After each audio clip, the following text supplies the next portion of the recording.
You're listening to Cards to the Moon, a podcast about trading cards from both a collector and investor perspective.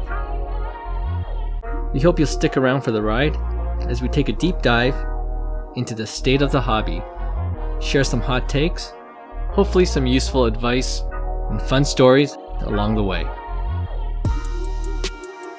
Hey guys, welcome back to Cards to the Moon. This is episode 245, and it is a Friday episode. My name is Clark from 5cardguys.com and 5cardguys on Instagram. Co-hosting with me is John, who is back from his trip, and he is Trade You at Recess on Instagram if you want to find him there.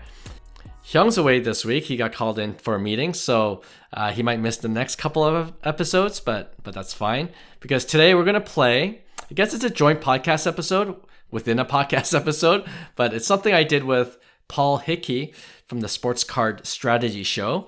Hyung and I, we were in Fanatics Fest, New York City, and we both met him there in person. And since then, I've been chatting with him about doing something together with our respective pods. And for this first joint recording, it was primarily an intro to who I am to everyone listening to Paul's podcast, and conversely, who Paul is to our Cards to the Moon audience. In a nutshell, though, Paul's way more into investing in sports cards, and he goes as far as saying he's not really a collector, which is fine, which is all good. But I think he brings an interesting perspective on how he looks at the hobby, and he often goes into the weeds on what he looks for just to give him the best chance to make a profit. All right, so that's kind of his angle. You could contrast that to our podcast, where we take a wider perspective on everything that's going on in the hobby and what it could mean for both collectors and investors. So I think marrying those two kind of perspectives can yield some interesting discussion. All right, so anyway, we're exploring this idea of making this a semi-regular thing. So stay tuned for the first joint episode we recorded earlier, and we'll play that for you in just a bit. But before we do that, let's briefly, John, you and I, weigh in on the new collaboration between GameStop, yes, they're back in the hobby news, and PSA, who, I don't know if you heard the last episode, John, but Hyung and I went a little bit deep with the whole controversy with PSA changing the grade from a 9 to a 10 for someone's Shohei Ohtani card. But we're talking about PSA again this week. And I want to read something from the news release that GameStop sent out. It says, quote, "As part of this collaboration, GameStop will become an authorized PSA dealer, and PSA will provide authentication and grading services for trading cards through select GameStop stores across the United States," end quote. So it looks like we're shut out here in Canada right now, at least. But since most of our listeners are in the US, some of the main details are that it's $20 US to grade a sports card through GameStop. You have to add a $5 flat shipping fee per order, and the declared value of the card must be $500 max per card. And estimated turnaround time is 45 days. All right. Initial thoughts, John, or any questions you have on this new collab? So I haven't been able to catch up to our own pods. I'm still getting over jet lag and catching up with my life. So I haven't even looked at anything social media related to sports cards while I've been away. I've taken a complete break. So I feel a bit left out, and so I'm kind of playing catch up. But I want to understand firstly, how has the GameStop experiment been going? I think I did see one person kind of post a video of them going to a GameStop. Like, has it relatively been a decent success? Like, I don't know anything that's going on with GameStop. I was thinking the exact same thing. You mean you're referring to like when they announced that they would buy and sell cards, right, essentially. Yeah. Right. And then there was the whole thing we talked about in our podcast before, like what are the comps? What are they going by? And I feel like it's settled down. Like, initially it looked like some people were getting good deals, other people weren't. It seemed like they're offering really bad comps.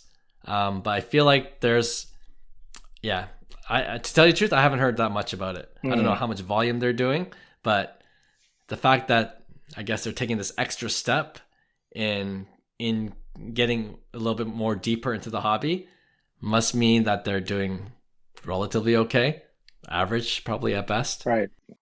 Okay, yeah. I mean, you would kind of figure that, but I just wanted to kind of confirm. Well, Yeah, my first take on this when I saw the news on your show notes. I mean, conceptually, I think this is great. Like this is, I don't know if you listeners recall, we talked about this kind of idea back in the day a little bit, right? When we talked about hmm, Walmart and exactly. like a distribution center where people that are a little bit intimidated by the PSA submission process, they could just bring it, right? And now Yeah, PSA is linked up with eBay, right? Where you can hmm, is it eBay that yeah, right? I got yeah, that right. So you can vault it immediately and sell. So like in concept, this is perfect. This is exactly what we're talking about. So I think by design, I'm a pretty big fan of it. Now, like you just mentioned off the top about GameStop, I think the concept of even new beginners in the hobby, or even like veterans of the hobby, hmm, the adoption to go to mm, GameStop to trust them with your cards, I think that's the difficult part for me, right? Like right. I don't know if I'd still like trust. Like I would still rather trust my local card store, the old school guys that I know. They're super Yeah, prideful in the hobby, sports cards. They will take care of your cards. They know if you bring in $1,000 card or whatever it is, they treat it like a baby. Yeah, well, even if it's a $20 card, whatever. They understand the sure. hobby.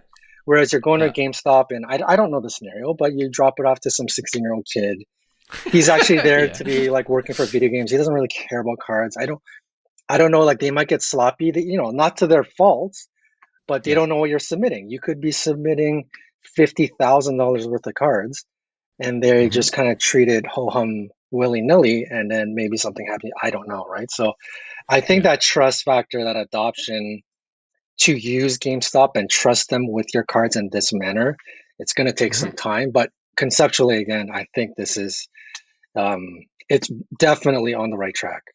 Yeah, you know what? It's so funny. You read my mind when you said Walmart because I that's what I first thought of as well when we're, thinking about this issue, and we're like we kind of discussed this, and hey Walmart, we gave you the idea first. You guys didn't act on it. I guess you're not listening to this pod carefully, but GameStop is doing what we thought Walmart should have probably done, and just on a slight tangent, I have no idea how that Walmart trading marketplace is going to. I feel like that's not going as well. Right. I don't know anyone that's using it, but anyway.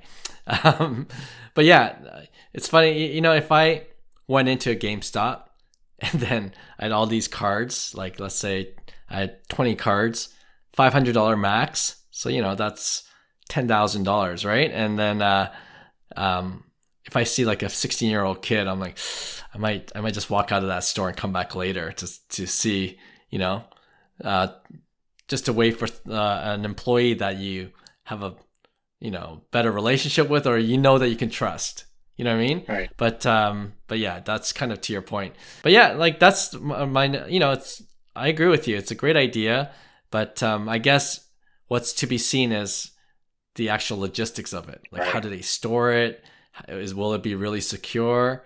You know, the fact that it's a $500 max card, I guess that kind of, you're not going to see super high end cards in there. You probably don't want to take it to a GameStop anyways if it's like 10,000. Although in the fine print it says that if it gets through to PSA and the card is worth way more than $500, guess what? You're still going to get upcharged. There's no loophole in the system, Hmm. right? I think the upcharge will still definitely be there. But yeah, I think if you are a TCG collector, like I feel like a lot more TCG collectors would go to GameStop for this kind of thing, then it might be a better option for those kind of collectors. And I forgot to mention this off the top, but it's $16 to grade for a TCG through GameStop versus $20 for sports cards, and the max declare value on the TCG is $200. I'm not sure why, but that's the stipulations. Right. So And it's I guess it's targeting a certain segment of collectors. Right. And by the way, is GameStop as a franchise here to stay? Because because what happens if you drop your cards off and the next day GameStop's not around? This is like it's like dropping your cards off at Walmart versus dropping your cards off at Blockbuster. You're like, I don't know if Blockbuster is gonna be around for anytime soon or longer. That's, you know what? That is a legit question. But ever since the meme stock hype, GameStop has been rolling for some reason. It's got, I don't know if it's like new ownership or new management. Right. I was gonna make a joke later about, is it time to buy GameStop stock again?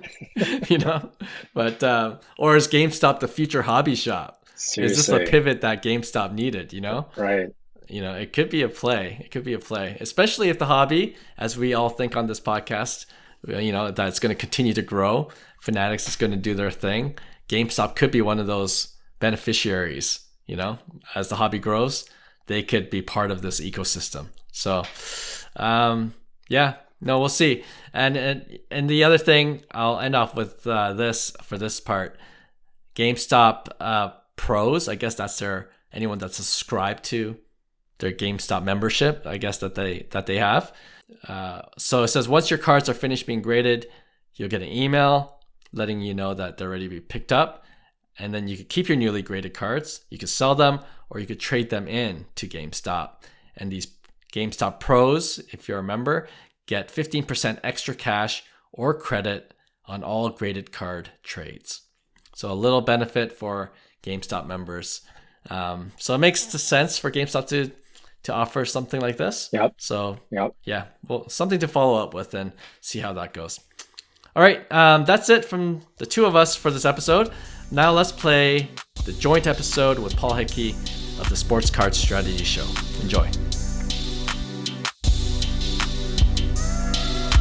All right, now I'd like to welcome in a special guest on the Sports Card Strategy Show, Clark Kim of Cards to the Moon podcast and 5 Card Guys on IG, one of the more popular IG accounts in the hobby and one of the best new people that I have met this past summer. Clark, how you doing, man? Welcome to the Sports Card Strategy Show.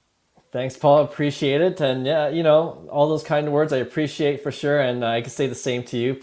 I know we'll get into this in just a second, but we're always brainstorming in terms of what we can do together as content creators. And so I'm hoping to play this on, like you said, my podcast, Cards to the Moon. So any of our Cards to the Moon listeners, you just heard Paul Hickey, host of Sports Card Strategy Show. So you're not wondering who I'm talking to. But yeah, glad to be here and glad to kick things off and see where this goes. Thanks, Clark. And Cards to the Moon listeners, I am happy to be on Cards to the Moon as well. So thank you for having me, everybody. And okay, so this got started because at the National, I was with a couple good friends in the hobby, Mosaic Joe and Iowa Dave. And Mosaic Joe, I asked Mosaic Joe, we were all kind of squatting in the same hotel room together because it was like impossible to get hotel rooms in Cleveland.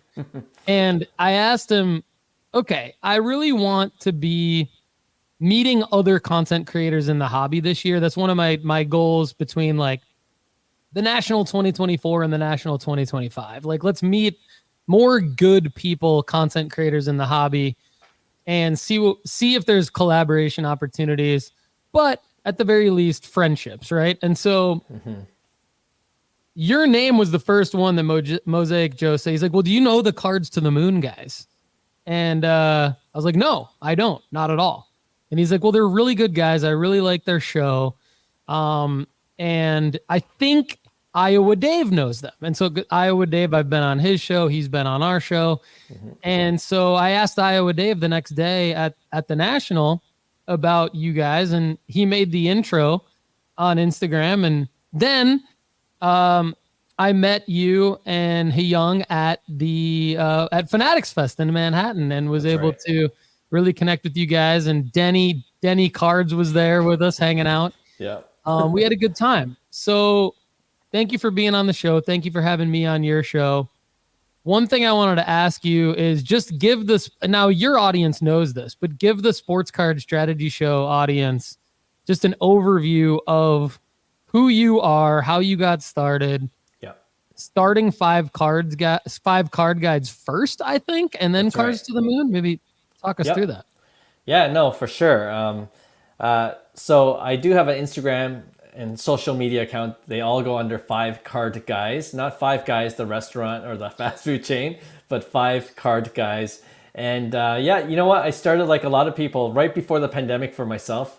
Just, being 40 something, nostalgic about collecting baseball cards like I did back in the day, and nothing else to do as a side hobby. I got back into it, and what I did with 5 Card Guys was I just started posting my own cards, and just showing it off. It was nothing big, and then I don't have a huge collection, so my posts ran out really quickly, and so I decided to post other people's more higher end cards, because those are the cards I'm attracted to, and I just kind of did one a day, and the account's been growing ever since, and now there's so many more cards as the hobby has grown, right? And it's been such a fun ride. But that's essentially 5 Card Guys on my Instagram and Facebook, Twitter accounts. And I also started with 5cardguys.com, which is just a blog site where I write about different sports cards topics and rookie cards and things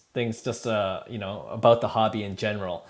And then from that 2 or 3 years later, you just kind of meet friends, in the hobby. And, there's a bunch of local guys here in Toronto where I'm located. And I've known these guys for about, years, and we haven't connected until sports cards, and it was great reconnecting with them. And you mentioned Hyung, who is a co-host on our podcast, Cards to the Moon. And we have another friend, John, who is also the other co-host.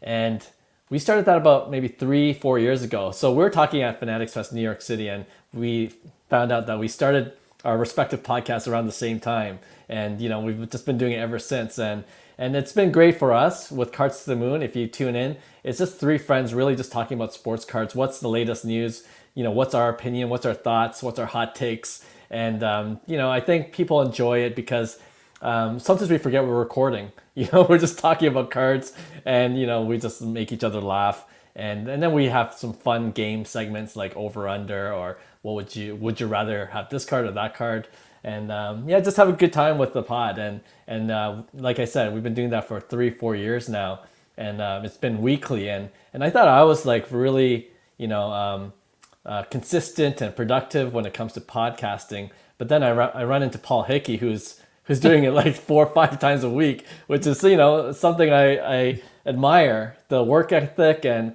it keeps me going too. So anyway, that might be a good segue to maybe introduce yourself to the Cards to the Moon audience, to the 5 Card Guys audience.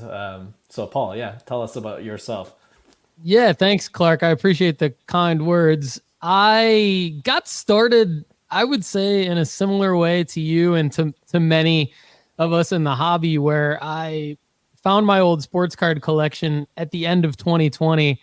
At the time, I don't know if we've talked about this, but I lived in Spain at the time. I was in Spain with my family from 2018 through the end of 2022. And at the time, I was running my own web design and digital marketing company.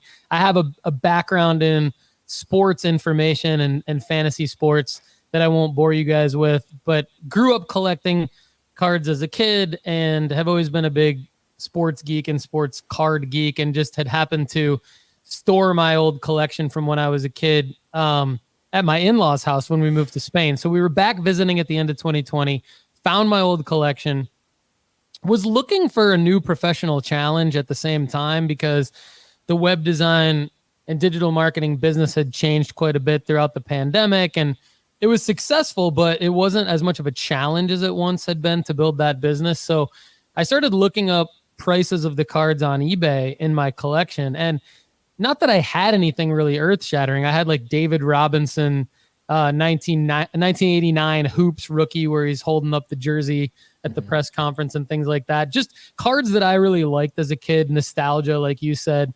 And looking up prices on eBay, I just kind of became fascinated with a few different things. Like, number one, the listing price versus the actual sold price. Like, why are people listing different cards for like $5,000 when you filter by sold, it's like maybe a $50 card. It's just the discrepancies. And so I remember sitting there like at my in-laws' house talking about it with my in-laws and my brother-in-law. And my brother-in-law was like, well, there's some of these cards are graded by grading companies and others are raw. And so when he pointed that out to me just in this initial like discovery, because I had been out of the hobby, like fully out for a long time. Yeah. And that was another fascinating element to me. I'm like, wait a minute. So you can increase the value of your card potentially by grading it. So what I did was I took probably the first 6 months of 2021 and I started creating some content about what I was learning about the hobby, similar to what you're talking about, maybe posting some pictures of some cards.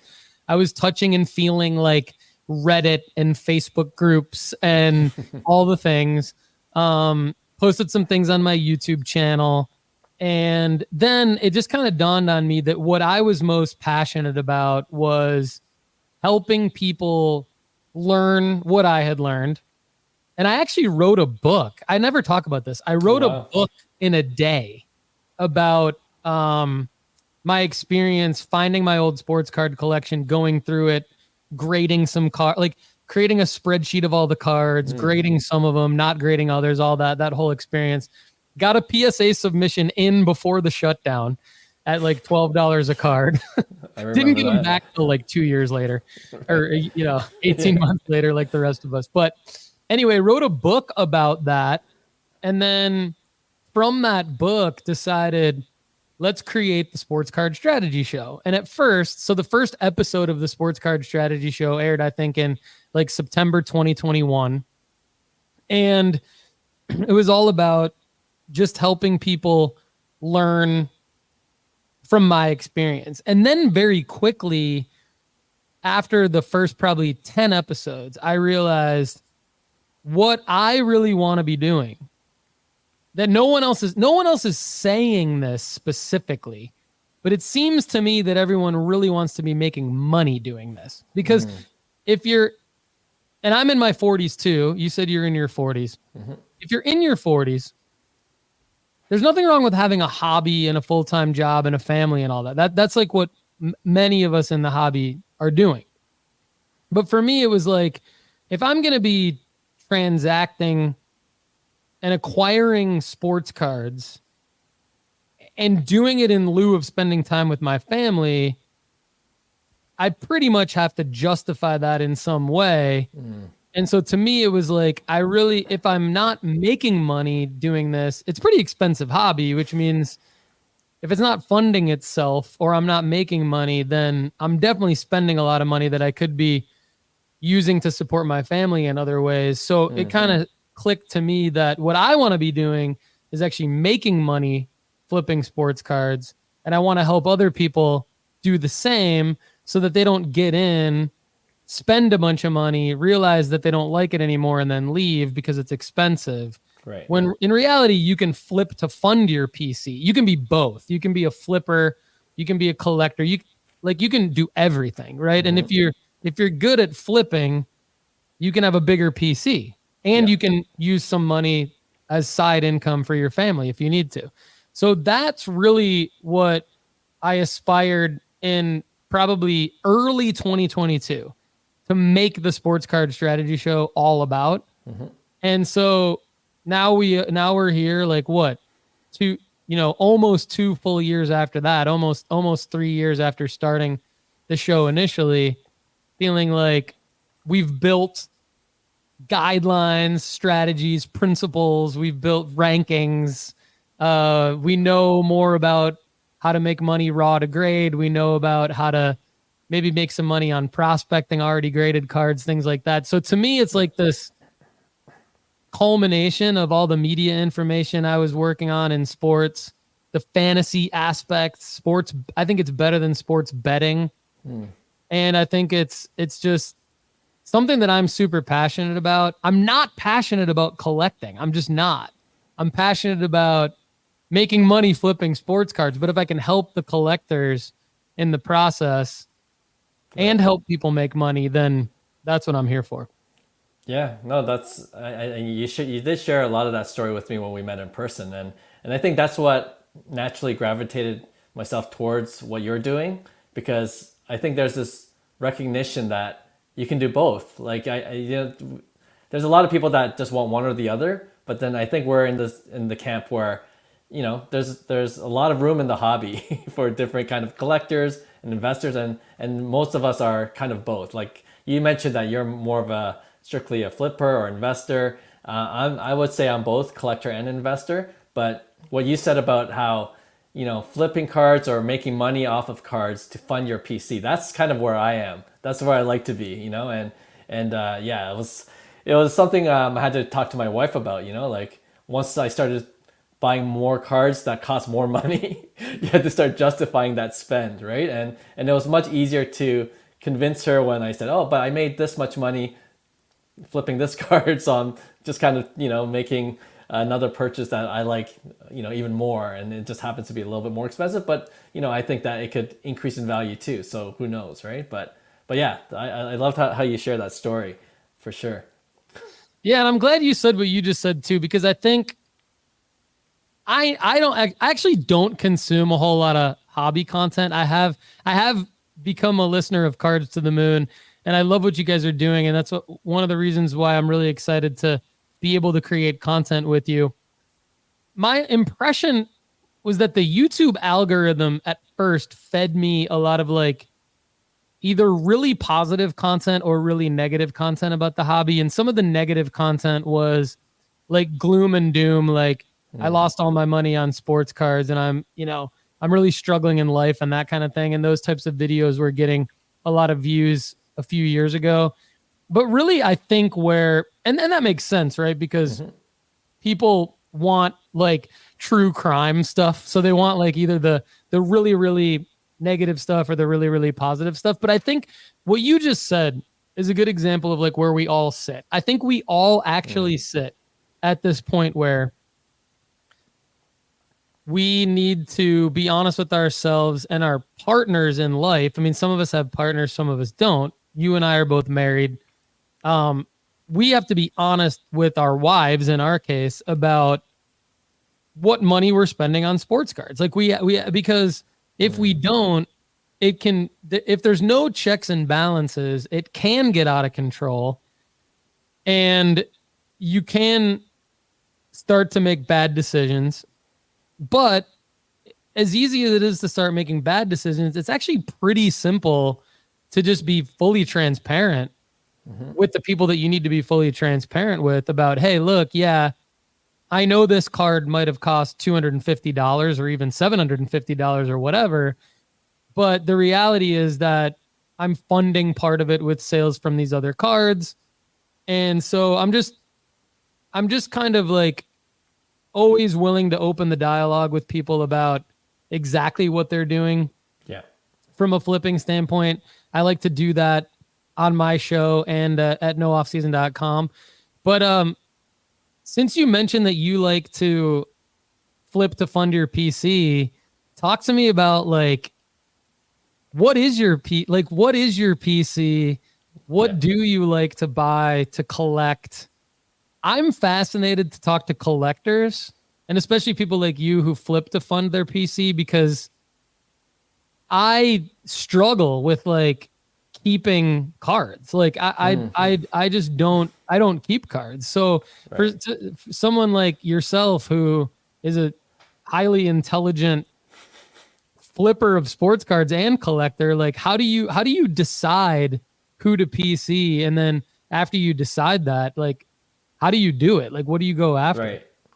Right. First, I got to dispute you calling me highly intelligent. I'm kind of, just a mediocre collector, but I appreciate that you think highly of me. But no, that's a good question, because I think it's probably a little different for everyone. But I think what's useful for me is having a clear, distinct line in terms of these are my cards that I actually PC, and I probably won't ever sell, because they mean something to me. So that's kind of where I put my PC pile. And a lot of it, if you're watching on YouTube, you'll see I'm wearing a Jays hat. you'll see I'm wearing a Jays shirt. So I'm obviously piecing my hometown team, Toronto Blue Jays. It's as simple as that. And I'm sure there's millions of collectors that do the exact same thing. What's my hometown team? Who's my favorite player? The Jays, the 1992-93 World Series back-to-back champs that, I was a teenager back then, so I remember it really well, high-fiving my dad, when Joe Carter hit that home run. So obviously I have Joe Carter autograph cards and John Oler, and we are, like we mentioned a few times already, we are in our 40s, so we grew up in the junk wax era. None of those cards are worth anything, really. They're just in terms of financial value. So my PC collection is cheap to collect. So I look for those cards, and I look for ones that are in really good shape, because PSA 10s don't cost that much for a John Olerud or Tony Fernandez rookie cards, or or those buyback cards that have their autographs on it. I love collecting those because they're some of my favorite players. On the other side of that line are cards that I really like holding, but I feel like in a few years I can flip for a profit, whatever that might be. So obviously, and you can speak more on this in terms of investing and flipping, because you're not going to win 100% of the time, but there are players you have a stronger conviction for in terms of their career, what they've already accomplished, who the hot stars are, how long to hold them. So those are all on my non-PC collection, and I have no attachment to it really, although I love the card. Like for example, I have a Luka Doncic Contenders Optic blue. It's a color match, number to 99, on card autograph, and I got that for about $6,000. And I just checked recently, there was an alt sale for $9,000. So all of a sudden I made about $3,000 profit if I sell now. I'm always waiting for for that basketball card in particular. I'll wait for the Mavs to do well. They're top 5 team in terms of making back to the championships game. So it's all about timing, and if someone's willing to pay double 12 13K, I'm like, that's a pretty good profit. It might be a good time to flip that, and I'll flip it. But I'm always looking to get a bigger card that maybe kind of tying in with what you said with being honest with our significant others. If I told my wife I'm going to buy a $15,000 card, she'll be like, what? Wait, what? We have mortgage payments. We got other things that we could pay about. But then if she knew that I flipped it, I only invested $6,000 originally, and I'm trying to get to a point where I can, get a higher value card that I feel like I could flip even later down the road for 20, 30,000, then it's a little bit more reasonable, or more, she'll be more understanding. She might be, still in awe of how much these cards cost. But, now that we're really in it in terms of being collectors, we know the value of certain cards. We have a better feel for them. And you're always trying to build your collection that way too. So I got my PC stash, and then I got my, investment, kind of my portfolio, if you want to talk in terms of like stock terms and things like that. Right. So that's kind of how I do it personally, just kind of have two baskets, and they usually never cross. And so I'm romantic about my PC, but other ones, it could be 20, 30,000. I'm not, one of those types that, oh, this can keep on going forever. If I see an opportunity to flip and I can invest in a card like, the 1986 Fleur Jordan, that's been pretty stable, but I'm not willing to pay 80, 90,000 for it right now. But if I could flip up to it, and that's a more stable investment longer term, that's kind of what I'm working towards myself personally, where there's these short-term flips I like to make to build into more stable investments for those bigger cards. So that's kind of my strategy. So I don't know if that answered your question, but that's kind of what I'm doing now. Yeah, that was great, man. I mean, I think like on the 1992 Blue Jays, I certainly remember that team, and Roberto Alomar, John Olerud, Devon White, Joe Carter, all those guys. What a great team. So I certainly understand the knack to build the PC there. And then you said something, I don't know if you realize this, but you just coined a term, Cards to the Moon, listeners. Clark just coined a term on the Sports Card Strategy Show on this little simulcast we're doing. He said non-PC collection, which I actually really love because I'd never heard that before. And the way you described it, I know exactly what it means when the example you gave with the Luca card, because really what that is it's not a quick flip. It's a card that Clark really, really loves. Like he's willing to hold it because he loves the card and he believes in the card. He believes in the card, but he actually really, really likes the card. So he doesn't feel like bad about holding a $6,000 asset to himself. Right. Even if I would venture to guess, even if that goes down to 4,000 at some point in the next 12 months, you love the card, right? So you're okay with it. And you feel like, okay, look, if I'm 2,000 under, if I'm 3,000 over, whatever I end up being, I'm enjoying the process of holding the card. I'm enjoying the process of this part of the hobby, basically. And so that's very different than what we typically talk about on the Sports Card Strategy Show and at nooffseason.com. We typically talk about how do we get in and out strategically, quickly, to make our profit, not feel bad about leaving money on the table, but mitigate risk of the card going down, so that we actually take our profit, whether it's 5, 15, 20, 25%. Hopefully, I mean, we're all trying to get the raw to grade mixed with the selling marker, and then you get the multiplier of like the 10, 20x, and that's certainly possible. But in order to get there, you have to play the game consistently. And when you play the game consistently, you really do break even about 80% of the time. And then the other 20% of the time, you're winning, and maybe 10% of that, 10% of the pie, you're winning really big. Right. The other 10% that you're winning, you're maybe moderately winning, and 80% you're breaking even.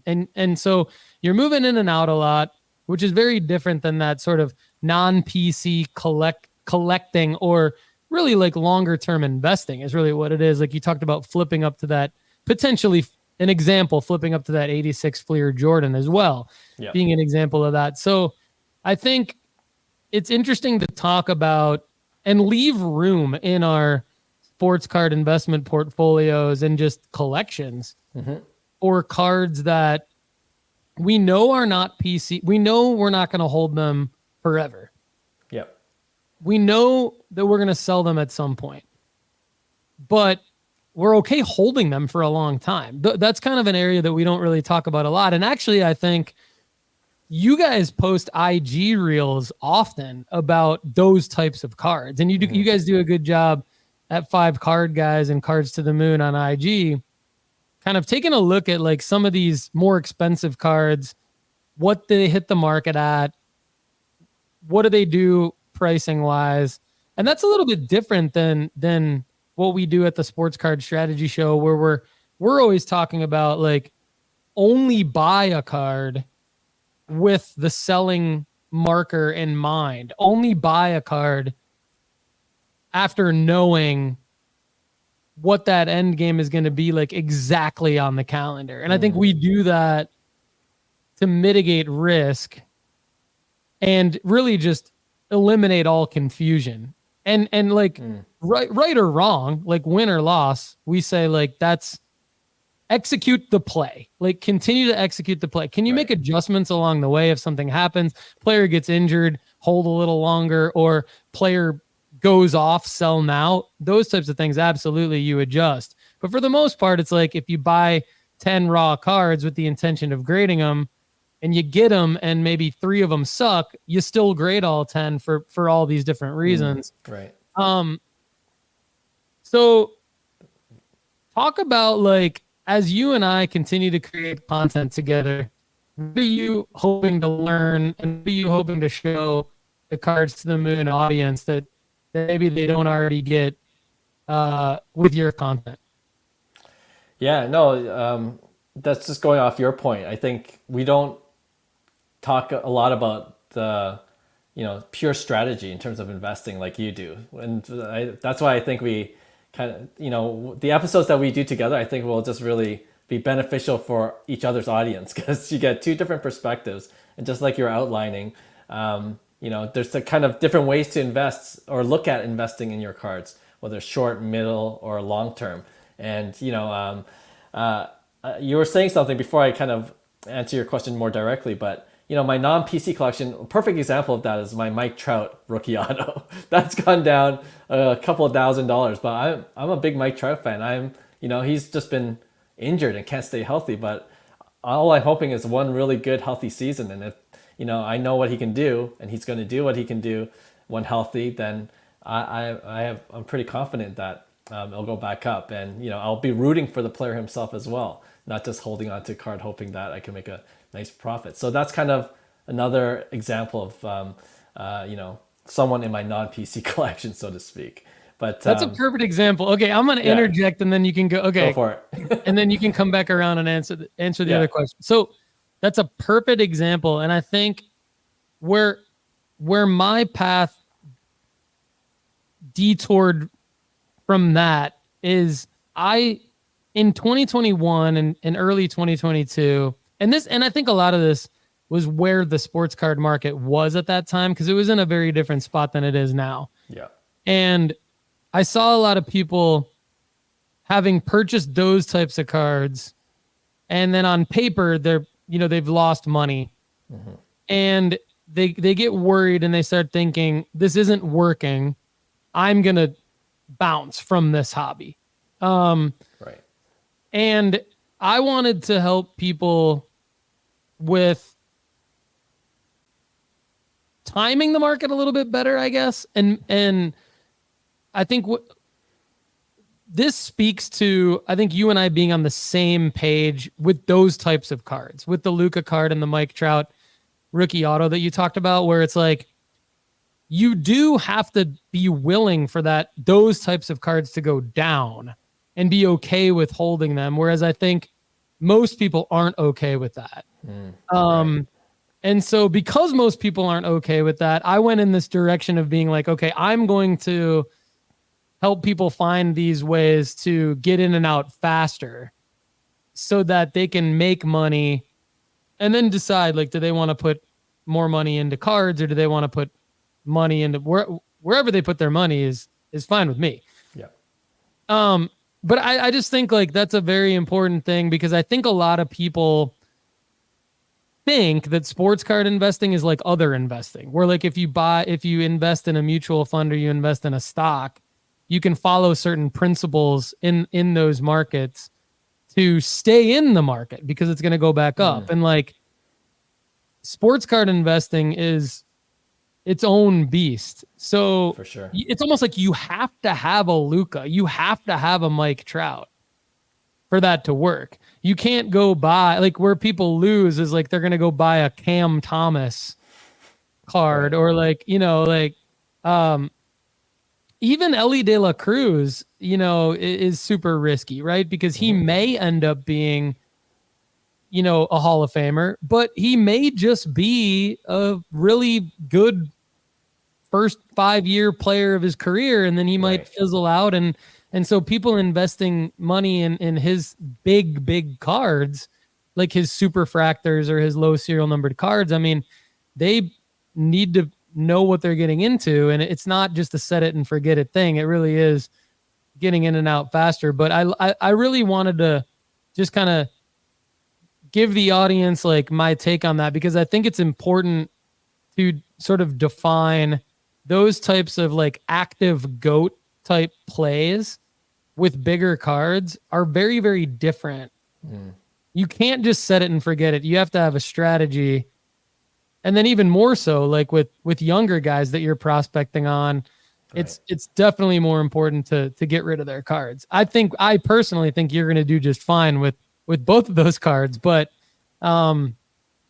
anyway, sorry to take us off track there. I know you were gonna answer a little bit more directly to my question, but I feel like you've answered your own question for my audience, right? So that's perfect, because and what I want to say is that for Cards to the Moon listeners, and I've a lot of it is dealing with more higher end cards, more longer term holds, and just kind of building up that collection.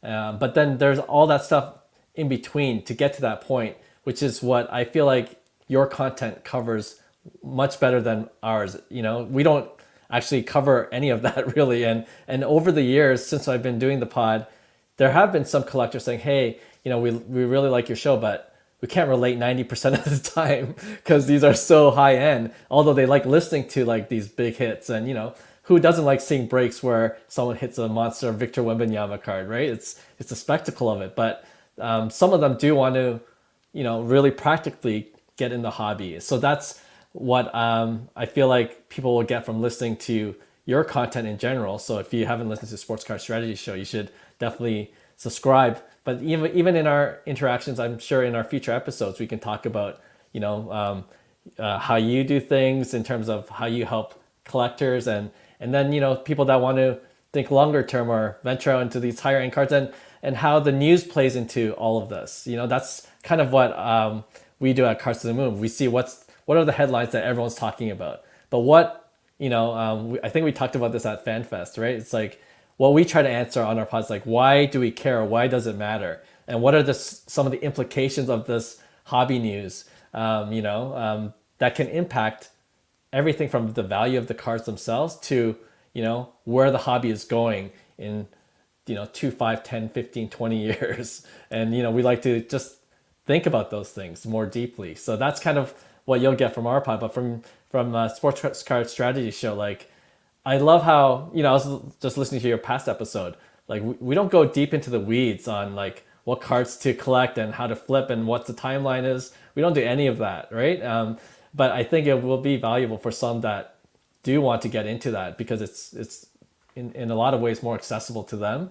And you can try with like it's funny, we both talked about like these Tops Now Panini Instant type cards in our respective pods and how that's the landscape for those cards are changing too, and how do we navigate. You're talking more about like, oh, there's opportunities to make a profit. For us it's more like we love the gambling aspect of it, but is there going to be a time when the government's going to come in and say, hey, Tops Now, you got to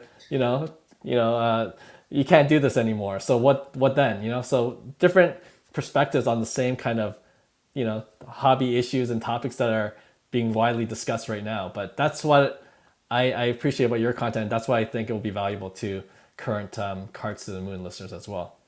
Thanks, man. Yeah, and you just nailed exactly what I'm excited about too, and I think our audience will be excited about it. I mean, let us know, audience. Reach out to both of us. You know how to get us. And let us know what you want to hear as we collaborate on content. But for me, I mean, we don't talk about hobby news that much. I look at hobby news, and I told you this when we met. I look at a lot of hobby news and I go, I don't care about that. Like what right. What is that? How does that affect me? Now, a lot of people, but just because I personally don't care about it doesn't mean that I don't need to do a better, it probably still means I need to do a better job of understanding why it could be valuable to our audience. And so that's what I know that you're going to help me with, because you guys do a really good job thinking through that and covering that on your show. And the more that we talk and the more that we collaborate together, I'd like to have you help me bring some topics to the table that you think are relevant, and I can, I'll like, give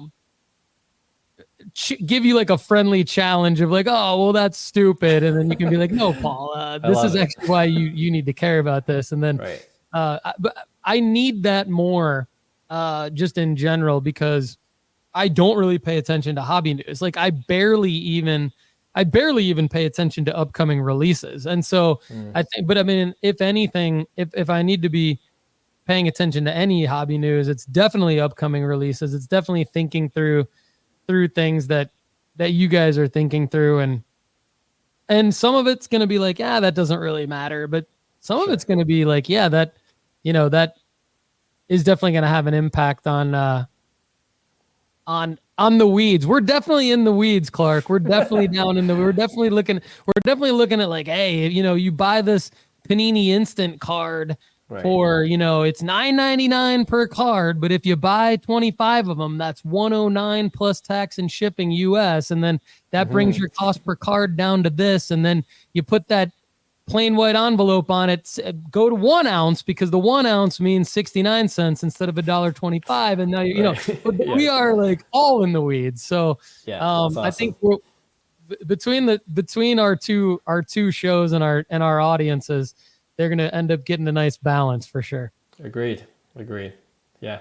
And then, you know, like you said, I think as we do more of these, it'll evolve, just like our respective podcasts. You know, the way we started is not the way we're doing things now, but we'll figure it out. And I think whatever brings the most valuable to our respective audiences, I think that's going to be the key at the end of the day. Absolutely. I'm all about that. I mean, I only really care about bringing value to the audience at the end of the day. And I'm looking forward to learning about what the Cards to the Moon audience thinks is valuable. And in addition to the Sports Card Strategy Show audience, of course. So, hey, thanks for having me on your show, and thanks for being on my show. Really Likewise. Appreciate it. Yeah. We'll talk soon. Everybody. Clark Kim, Cards to the Moon, 5 Card Guys. Check them out. And let us know what you want us to collab on to bring you guys the most value. Thanks, everybody. Hey, thanks for listening to Cards to the Moon. We'd really appreciate you subscribing to our podcast wherever you listen to your podcasts. And you can also connect with each of us on Instagram at 5 Card Guys, or you can follow Hyung at Integrity Sports Cards, or John at Trade You at Recess. You can also check us out at 5cardguys.com. Thanks again, and hope to connect soon.